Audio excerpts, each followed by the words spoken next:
Hi guys, BSc nursing का number 1 channel study medium में आप सभी का स्वागत है। अगर बीएससी नर्सिंग का आप लोग तैयारी कर रहे हैं तो ये सीरीज आप लोग के लिए बहुत इंपॉर्टेंट है। अगर आप सभी को क्लासेस एक साथ देखना है तो डिस्क्रिप्शन बॉक्स में लिंक दिया गया है, और अगर आप अच्छे से तैयारी करना चाहते हैं तो आप हमारे ऐप के साथ ज्वाइन हो जाइए, जिसका लिंक हमने डिस्क्रिप्शन बॉक्स में दे दिया है। वहाँ पे आपको कोर्स मिल जाएगी जो सबसे सस्ती होगी। वहाँ पे आपको एक पीडीएफ भी मिलेगा। अगर ये पीडीएफ आप पढ़ लेते हो तो इससे बाहर एक भी प्रश्न नहीं पूछा जाएगा। तो चलिए शुरू करते हैं आज का वीडियो।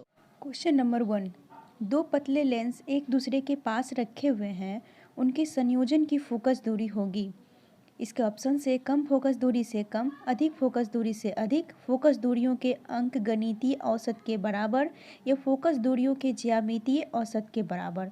तो दो पतले लेंस एक दूसरे के पास रखे हुए हैं, उनके संयोजन फोकस कम फोकस दूरी से कम होगा। Right answer option number A हो जाएगा।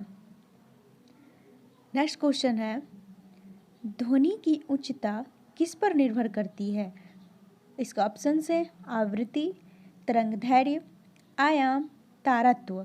तो ध्वनि की उच्चता आयाम पर निर्भर करती है। ध्वनि तरंग आयाम पर निर्भर करती है। आयाम की अधिकता ध्वनि तरंग को ऊर्जा प्रदान करती है, जिससे ध्वनि की प्रबलता अधिक हो जाती है। इसका right answer option number C है। क्वेश्चन नंबर 3, अनुनाद ब्लैंक्स से संबंधित घटना है।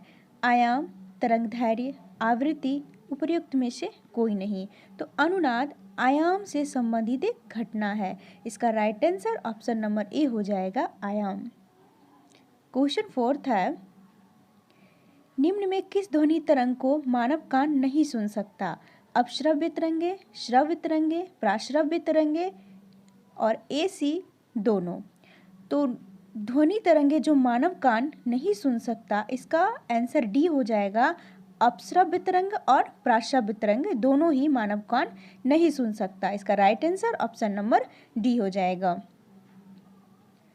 क्वेश्चन नंबर 5, साबुन के पतले झाग में चमकदार रंगों का बनना किस परिघटना का परिणाम है?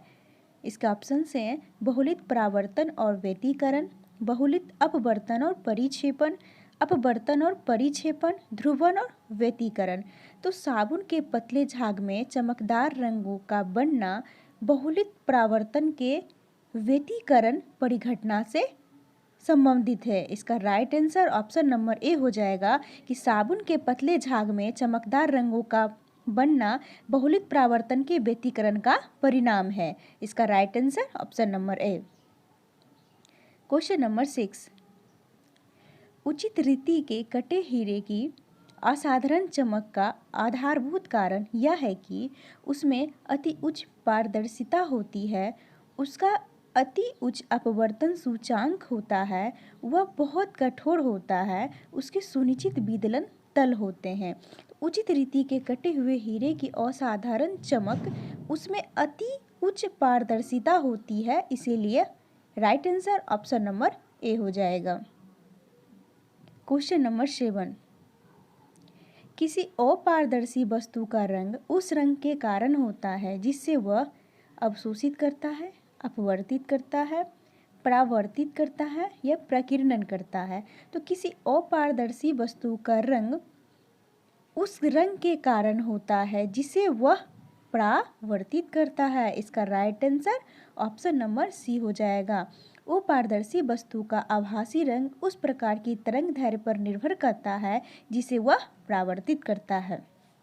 चलते हैं नेक्स्ट क्वेश्चन की ओर।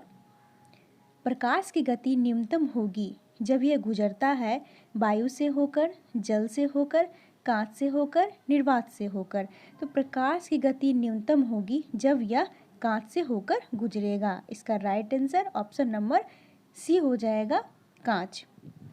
सबसे न्यूनतम वायु की गति कांच में होगा और सबसे अधिकतम वायु की गति निर्वात में होगा। राइट आंसर इसका ऑप्शन नंबर सी हो जाएगा। क्वेश्चन नंबर 9, पानी में हवा का बुलबुला वैसे ही काम करेगा जैसे करता है उत्तल दर्पण, उत्तल लेंस, अवतल दर्पण, अवतल लेंस। तो पानी में हवा का बुलबुला वैसे ही काम करेगा जैसे एक अवतल लेंस करता है। Right answer option number D हो जाएगा।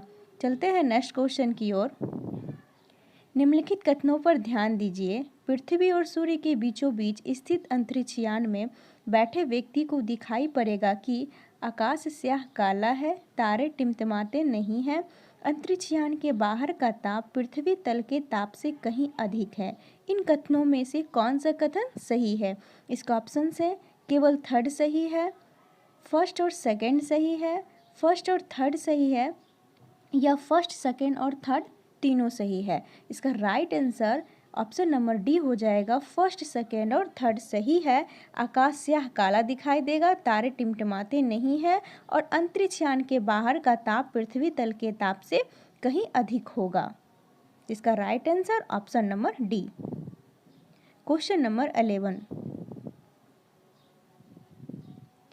पेट अथवा शरीर के अन्य आंतरिक अंगों के अन्वेषण के लिए प्रयुक्त तकनीक एंडोस्कोपी आधारित है। पूर्ण आंतरिक परावर्तन परिघटना पर, व्यतिकरण परिघटना पर, विवर्तन परिघटना पर, ध्रुवण परिघटना पर।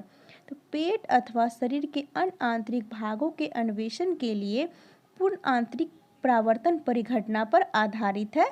इसका right answer option number A हो जाएगा कि पेट अथवा शरीर के अन्य आंतरिक अंगों के अन्वेषण के लिए प्रयुक्त तकनीक एंडोस्कोपी पूर्ण आंतरिक परिघटना पर आधारित है। चलते हैं नेक्स्ट क्वेश्चन की ओर। एक टीवी सेट को चलाने के लिए निम्नलिखित में से किस एक को टीवी रिमोट नियंत्रण इकाई द्वारा प्रयोग किया जाता है? प्रकाश तरंगे, ध्वनि तरंगे, सूक्ष्म तरंगे, रेडियो तरंगे। तो एक रेडियो तरंगों का प्रयोग टीवी रिमोट नियंत्रण इकाई द्वारा किया जाता है। इसका right answer option number D हो जाएगा। क्वेश्चन नंबर 13 है, जब एक सीडी सूर्य के प्रकाश में देखी जाती है तो इंद्रधनुष के समान रंग दिखाई पड़ते हैं। इसकी व्याख्या की जा सकती है। परावर्तन एवं विवर्तन परिघटना के आधार पर, परावर्तन एवं पारगमन की परिघटना के आधार पर, विवर्तन पर पारगमन की परिघटना के आधार पर, या अपवर्तन विवर्तन एवं पारगमन की परिघटना के आधार पर। तो जब एक सीडी सूर्य के प्रकाश में देखी जाती है तो इंद्रधनुष के समान रंग दिखाई पड़ता है। यह परावर्तन एवं विवर्तन की परिघटना के आधार पर। इसका right answer option number A हो जाएगा। क्वेश्चन नंबर 14, जब दो समानांतर दर्पण के बीच कोई वस्तु रख दी जाती है तो बनने वाली प्रतिबिंब की संख्या है 2, 1, 6, अनंत।